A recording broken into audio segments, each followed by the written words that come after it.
আসসালামু আলাইকুম। আমাদের সাথে আজকে নতুন করে আরেকজন শিক্ষার্থী যুক্ত হয়ে গিয়েছে। আমাদের সাথে যুক্ত আছে স্মৃতি। প্রথমে একটু স্মৃতির থেকে স্মৃতির স্মৃতিশক্তির পরীক্ষা নেব, অর্থাৎ স্মৃতি আসলে কোথায় চান্স পেয়েছে, তার মেরিট পজিশন কত ছিল, মেরিট নাম্বার কত ছিল, এই বিষয়গুলো তার স্মৃতিতে আছে কিনা সেটা একটু চেক করে নিব। স্মৃতি, যদি একটু আমাদের কাছে তোমার পরিচয়টা দিতে। আমি স্মৃতি আক্তার। আমি বরিশাল নার্সিং কলেজে এবার চান্স পেয়েছি। আমার মেরিট স্কোর ছিল 137, আর টেস্ট স্কোর ছিল 87। মেরিট পজিশন হচ্ছে 36। তম হয়েও তুমি হচ্ছে বরিশালেই থাকার কারণ কি? বরিশাল, আমি জানি যে বরিশাল আসলে অনেক সুন্দর একটা জায়গা, সুন্দর শহর, যে কারণে হচ্ছে সবাই থাকতে চায়। তবে তোমার কি কারণ ছিল? আমার বাসার কাছাকাছি আমি থাকতে চাইছিলাম, তাই Barishal nursing college first choice হয়েছি। এখানেই হয়েছে। আচ্ছা, তোমার বাসা কোথায়, বরিশালের কোথায়? বরিশাল জালালাবাদ জেলার রাজাপুর উপজেলা। রাজাপুর থানা? জি। ও, রাজাপুর কোথায়? আমার বাসা মানে আমার বাড়িও রাজাপুরে। রাজাপুরের বাগড়ি। বাগরি?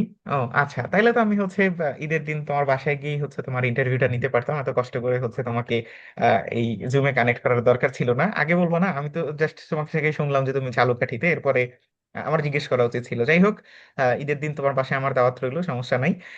তো এখন আমাকে একটু জানাও যে তোমার আসলে এই যে 33তম, রাজাপুরের মতো জায়গা থেকে, রাজাপুর আসলে এই মুহূর্তে ওইভাবে পড়াশোনার জন্য যথেষ্ট না, যেটা আসলে সত্যি কথা। রাজাপুরের অবস্থা খুবই খারাপ হয়ে গিয়েছে।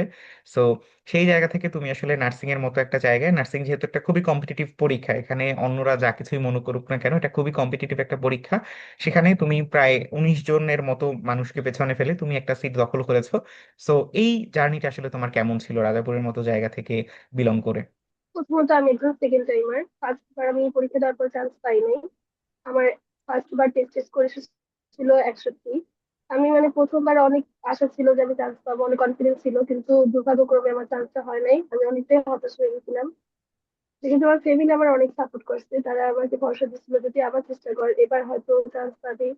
তাদের কথা মতো আমার আবার এই দ্বিতীয়বার পরীক্ষা দেওয়ার জন্য প্রস্তুতি নেওয়া। তারপর হলাম যে আপনাদের সাথে পরিচয় হওয়া, আপনাদের শিওর সার্ভিস কোর্সে ভর্তি হওয়া। তারপর আপনারা যে ডেইলি রুটিন গুলো দিতেন সেই অনুযায়ী আমি নিজেকে তৈরি করতাম। প্রতিদিন চেষ্টা করতাম যে আপনাদের রুটিন অনুযায়ী চলার মতো। যে যে পড়াগুলো দিতেন সেগুলো আমি কমপ্লিট করতাম।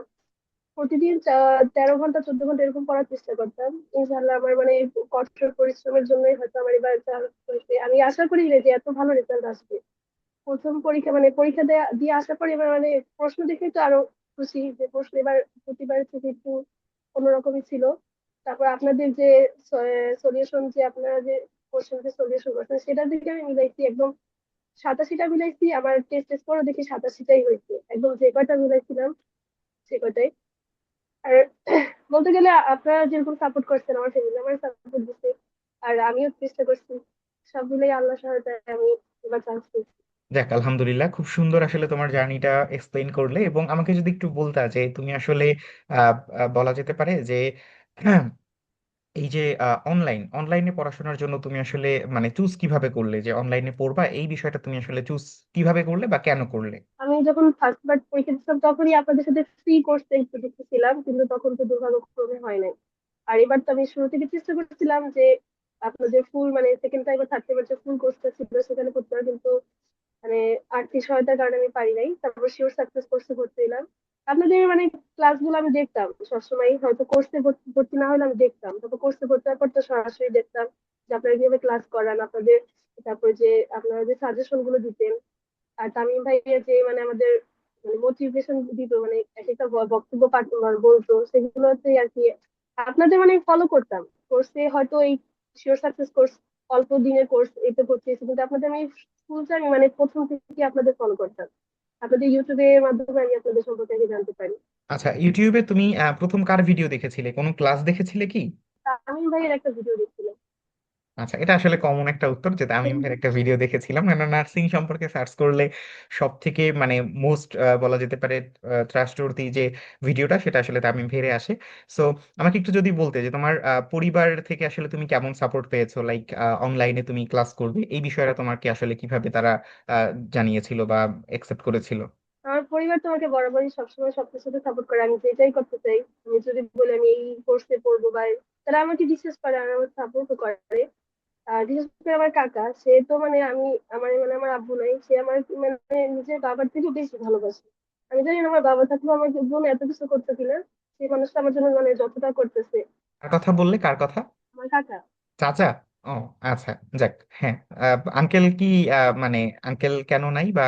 আমার আব্বু মারা গেছে তখন আমি, আহ, মানে আমার জন্ম হওয়ার 5 বছর আগে সে মারা গেছে। 2000 কত সালে? 2000, আমি 2005-এ হই, সে 2004 সালের নভেম্বর ডিসেম্বরের দিকে মারা গেছে। আহ, যাক, আমি সরি, আমারও বাবা নাই। আমার বাবা হচ্ছে 2020 সালে মারা গেছে, যখন আমি হচ্ছে এইচএসসি তে পড়ি। তো এটা আসলে খুব কঠিন একটা ব্যাপার যে ই করা। আমার ক্ষেত্রে আমার ভাইয়েরা হচ্ছে আমাকে এত দূর নিয়ে আসতে সাহায্য করছে। সেখানে তোমার একজন অভিভাবক হিসেবে চাচা আছেন, যেটা আসলে খুবই আলহামদুলিল্লাহ বিষয়। এবং আমি বিশ্বাস করি যে তোমার যেহেতু আঙ্কেল হচ্ছে আল্লাহর ইচ্ছায় আল্লাহর কাছে পৌঁছে গিয়েছেন, তো সে অবশ্যই হচ্ছে তোমার এই মানব সেবার জন্য তুমি যে চেষ্টা করেছো, কিংবা 33তম হয়েছে, 33তম বিষয় না, 33তম কোনো ঘটনাই না। ঘটনা যেটা, সেটা হচ্ছে যে তুমি একজন নার্স হিসেবে এরকম শত শত মুমূর্ষু রোগীকে তুমি হয়তো বা সেবা করবে, এবং সেখানে তুমি যে দোয়াটা পাবা সেটা আসলে তোমার বলা যায় যে তোমার বাবার মতো মানুষজনই তোমাকে আসলে দোয়া করবে। সো তুমি আসলে কখনো হচ্ছে মন খারাপ করবা না যে আসলে আমার বাবা নেই, কিংবা হচ্ছে আমার যদি বাবা থাকতো তাহলে হয়তো আরো ভালো হতো। মনে করবা যে তুমি যেই পেশায় যাচ্ছ, যেই সম্মানের পেশায় যাচ্ছ, সেখানে তুমি এরকম শত শত বাবার সান্নিধ্য পাবা, বাবা মায়ের সান্নিধ্য পাবা, এবং তারা তোমাকে আসলে ওইভাবেই আহ বলা যেতে পারে দোয়া করবে, যেটা আসলে তুমি সরাসরি পেয়ে যাচ্ছ, যেটা আবার আমি পাবো না। কারণ হচ্ছে আমি সরাসরি কোনো মানুষের সংস্পর্শে আসতে পারবো না, শুধু ঔষধি বানানো পর্যন্ত আমার দায়িত্ব আছে। সো এটা নিয়ে কখনোই মন খারাপ করবা না। এবং আমরা তোমাদের বড় ভাইয়েরা তো আছি। বিব্রেইনের কিন্তু হচ্ছে তোমাদের জাস্ট এই যে তুমি ভর্তি হয়েছো, পরীক্ষা দিয়েছো, চান্স পেয়েছো, তোমার ইন্টারভিউটা নিলাম, এরপরই আল্লাহ হাফিজ, এমন না। আমরা তোমাদের সাথে সবসময় থাকবো, সবসময় তোমাদের সাথে আছি, এবং তোমার যে কোনো প্রয়োজনে আমরা অবশ্যই পাশে থাকবো। তুমি জাস্ট হচ্ছে একটু কষ্ট করে নক করবা যে ভাই আমার এইটা প্রয়োজন, কিংবা হচ্ছে এই বিপদে আছি। এবং আমরা যে আমাদের ফাউন্ডেশন কোর্স আছে সেখানে তো তোমাদেরকে নিবই, রাইট? সো এটা নিয়ে কখনো হচ্ছে মন খারাপ করবা না, এবং সবসময় হচ্ছে দোয়া করবা, যেহেতু রমজানের মাস, বেশি করে দোয়া করবা। এবং তোমার চাচা যিনি আছেন তার প্রতি আমাদের অনেক অনেক শ্রদ্ধা এবং সম্মান রইলো, এবং তার পক্ষে আমরা আরো একবার তাকে আমরা সম্মান জানাই। যাই হোক, আমরা একটু দুঃখের দিকে যাচ্ছিলাম। দুঃখ আসলে আমাদের সবারই আছে, বাট সেই দুঃখটাকে অনেক বড় করে নেওয়ার জন্য আসলে আমাদের সুযোগ আছে। এবং সেই দুঃখ বড় করার পরে আমরা কি পাই? দুঃখ বড় করার পরে আমরা কিন্তু রিলিফ পাই, যে না, আমাদের আসলে দুঃখ, অসংখ্য দুঃখ, তার মধ্যে আমাদের সবার সাথেই আমাদের রিলেট করে ফেলতে পারি। যাই হোক, তো স্মৃতি, আমাকে যদি একটু বলতা যে আমাদের যে ক্লাস কিংবা হচ্ছে আমাদের যে প্রোগ্রাম, সেটা আসলে তোমার কাছে কেমন লাগতো, এটা যদি একটু জানাতে আমাদেরকে। এটা অনেক ভালোই লাগতো আপনাদের যে মানে ক্লাসগুলো, তো মানে প্রচুর পরিমাণে মানে আমাদের মানে সাহায্য করছে আমার যে, বলতে গেলে আপনার ক্লাস, বিশেষ করে আপনার বায়োলজি ক্লাস আমি কখনো মিস করতামই না।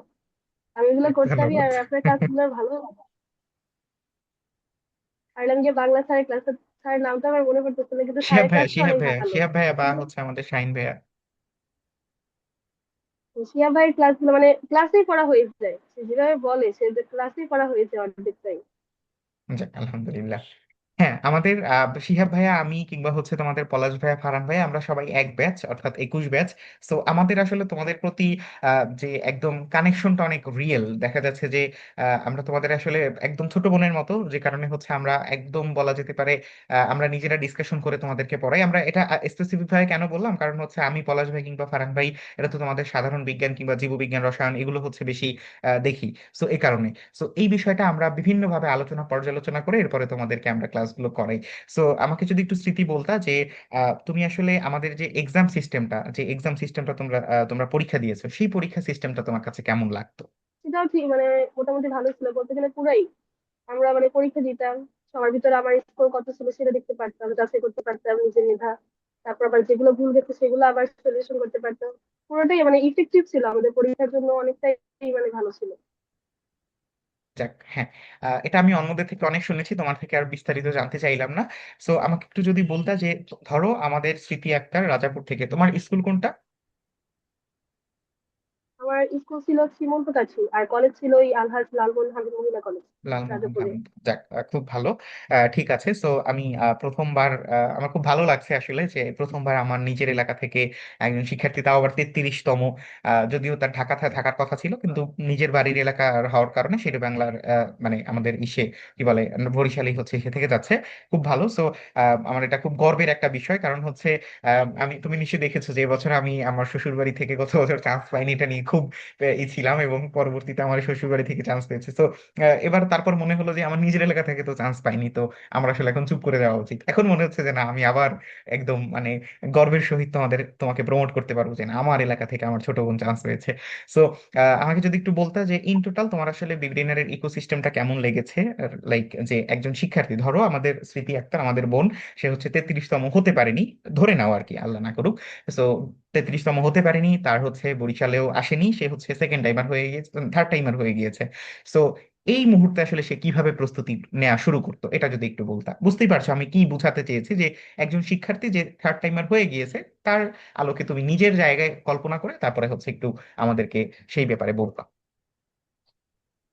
হুম। প্রথমত নিজের যেখানে পড়াশোনার ঘাটতিগুলো আছে সেগুলোকে মানে আইডেন্টিফাই করা, তারপর আপনাদের সাথে তো যুক্ত হবে অবশ্যই। কারণ আপনাদের সাথে যুক্ত না হলে মানে বুঝতে পারবেন ওভারঅল বাইরের যে কোচিং গুলো আছে তারা এতটা মানে আপনাদের মতো মানে যত্ন করে পড়ায় না। মানে আমিও তো নিজেও বাইরে কোচিং করছিলাম ফার্স্ট টাইবার, কিন্তু চান্স তো পাই নাই। এবার তো আপনাদের সাথে যুক্ত ছিলাম, এবার ইনশাল্লাহ চান্স পেয়েছি। আর হলো যে আপনাদের সাথে যুক্ত হতে হবে, যে থার্ড টাইমে আমার বোনেরা আছে, আপনাদের সাথে যুক্ত হলে আমি মানে মনে করি সে এবার যদি যুক্ত হয় আর কঠোর পরিশ্রম করে ইনশাল্লাহ এবার চান্স পাবে। ইনশাল্লাহ। ঠিক আছে, বুঝতে পারছি যে আমি হচ্ছে চান্স পেয়ে গিয়েছি, 33তম হয়ে গিয়েছি আপনাদের মাধ্যমে। এখন আপনারা আমাদের পরবর্তী যারা আছে তাদেরকে বুঝে নেন, আমি আর এর বেশি কিছু বলতে পারবো না, আমার সময় নেই, আমাকে হচ্ছে আর বিরক্ত করিয়েন না। সমস্যা নেই, তোমরা বেশিরভাগ শিক্ষার্থী হচ্ছে এটাই তোমাদের উত্তর থাকে যে হ্যাঁ আপনারা নিয়ে নেন, আপনারা নিয়ে তারপরে হচ্ছে ওদেরকে নারিশ করে চান্স পাইয়ে দিন। হ্যাঁ, এবং তোমাদের এই ভরসার জায়গাটা আমরা চেষ্টা করব রাখার জন্য, এবং আমাদের সবসময় চেষ্টাই থাকবে যে হ্যাঁ, তোমরা যে ভরসা করে আমাদের সাথে যুক্ত হয়েছো, আলহামদুলিল্লাহ চান্স পেয়েছো, এবারে পরবর্তী যারা আছে অনুজ আছে, তাদের জন্য তোমরা আমাদেরকেই রেফার করতেছো। ইন টোটাল আমার কাছে এটাই হচ্ছে বড় একটা প্রাপ্তি। যাই হোক, সো তোমার ঈদ সম্পর্কে বলো যে ঈদের জন্য তোমার প্রস্তুতি কেমন? ঈদ আসছে সামনে। হ্যাঁ আলহামদুলিল্লাহ।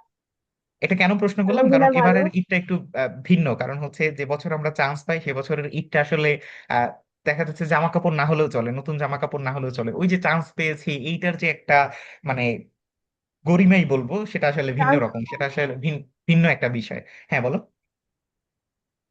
চান্স পাওয়ার আনন্দেই ভরপুর থাকে, ঈদের মার্কেটটা চিন্তা থাকে না। রাইট, রাইট, এটাই এটাই হচ্ছে আমি বলতে চেয়েছিলাম যে এটা আসলে বড় একটা প্রাপ্তি। আচ্ছা, তো এই হচ্ছে বিষয়। আন্টি কেমন আছে? জি আলহামদুলিল্লাহ ভালো আছি। তিনি খুশি হয়েছেন যে আমার মেয়ে হচ্ছে 33তম হয়েছে? সবাই আমার ফ্যামিলি সবাই খুশি, করে মানে বলে বোঝার মতো না। যাক আলহামদুলিল্লাহ। এবং আমাদের রাজাপুরের যে স্বাস্থ্য কমপ্লেক্স আছে, সেই স্বাস্থ্য কমপ্লেক্সের মানে ভিত্তিতে আমরা বলতে পারি যে আসলে নার্সের অনেক প্রয়োজনীয়তা আছে। দেখা যাচ্ছে ওই এক রাসেল ডাক্তার ব্যতীত আমরা আসলে ওই রকম সেবা পাওয়ার যে সুযোগ বা যা কিছুই হোক না কেন। আমার ক্ষেত্রে আবার শিবশঙ্কর, তুমি শিবশঙ্কর স্যারকে চেনো? সোহাগ ক্লিনিকে বসে। হ্যাঁ, তো আমার দেখা যাচ্ছে এরকম বিষয়টা যে আমি হচ্ছে ধরো আমার প্রচন্ড জ্বর, এটা আল্লাহর ইচ্ছা যদিও। সো আমি হচ্ছে ভাবলাম যে আমার এখন রিক্সায় উঠে আমি হচ্ছে শিবশঙ্করের কাছে গিয়ে ডাক্তার দেখাবো। সো রিক্সায় উঠতে উঠতে আলহামদুলিল্লাহ আমার জ্বর ঠিক হয়ে যায়। তো এটা আসলে বড় একটা যে হয় না যে কিছু মানুষ থাকে যাদের প্রতি আমাদের ওই ভরসা বা বিশ্বাসটা থাকে, একইভাবে তোমাদের ভরসাটা বিবডিনারের উপর, এটা আমরা অনুভব করতে পারি। সো রাজাপুরের মানুষের ভরসা হচ্ছে রাসেল ডাক্তার কিংবা হচ্ছে এই শিবশঙ্কর স্যারই। সো আমরা বিশ্বাস করি যে শুধুমাত্র ডাক্তার না, ডাক্তারের সাথে তাদের আশেপাশে থাকা গুরুত্বপূর্ণ নার্স বা হচ্ছে তাদের সাপোর্ট দেওয়া এই নার্সদের অনেক গুরুত্ব আছে, এবং তোমাদের মতো যারা মেধাবী আছে, প্রজ্ঞাবান আছে, তাদের আরো বেশি জরুরত এই ব্যাপারে। তো স্মৃতি, তোমাকে অসংখ্য ধন্যবাদ। আশা করি তোমার সাথে যদি দেখা হয় রাজাপুর গিয়ে, অবশ্যই দেখা হবে, এবং তোমাকে অনেক অনেক শুভকামনা জানাই, এবং তোমার পরিবারের সবাইকে আরো একবার শ্রদ্ধা এবং সম্মান এবং সালাম জানিয়ে আজকের মতো আমরা বিদায় নিচ্ছি। ঠিক আছে স্মৃতি? জি, তাহলে আসসালামু আলাইকুম। ঠিক আছে।